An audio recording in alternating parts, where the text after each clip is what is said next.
Do you really need that tooth pulled? Let's talk about what we should do when you have one really bad tooth, if we should pull it, if we should save it, and what to do after the tooth has been pulled. Dentists always try to save natural teeth. It generally is the best thing to do, but sometimes the damage goes beyond what a filling, a crown, or a root canal can do. So let's talk about why a tooth might need to be extracted. Number one, issues with the tooth itself. Number two, issues with the surrounding tissues of the tooth. So let's go into number one. The tooth itself can break, it can fracture from the trauma that we can get into our mouths just from chewing, from getting hit in the mouth. It can break in a number of different ways. It could be broken across the top, it could just be chipped, or a vertical fracture.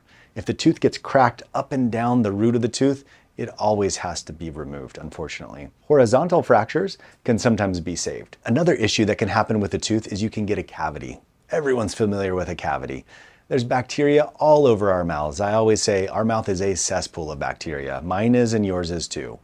It's a warm, dark, wet hole. And those bacteria are all out assaulting your teeth all the time. And it is the waste product of those bacteria, which is acid, that makes holes in your teeth. And that acid creates little holes, and those little holes get bigger and bigger and bigger. And if the holes get big enough, there might not be enough tooth structure left for the dentist to save that tooth. You can imagine the extreme of this is a cavity all the way through your tooth and the tooth just breaks off.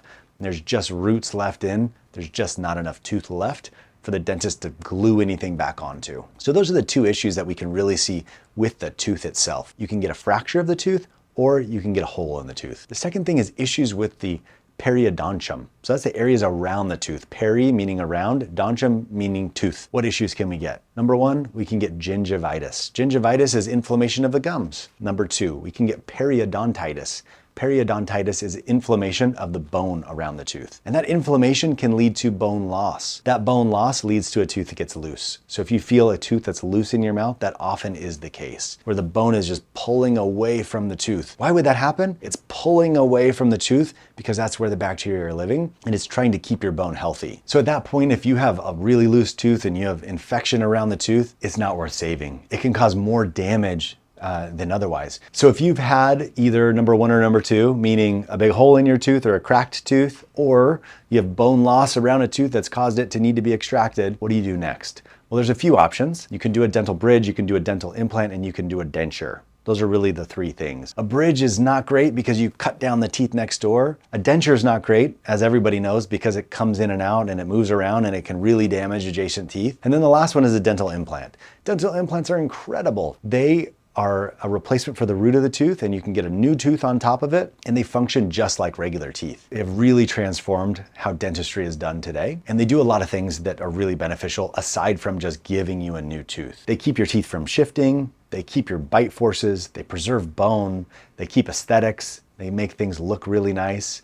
The things that we look at are aesthetics, structure, function, and biology.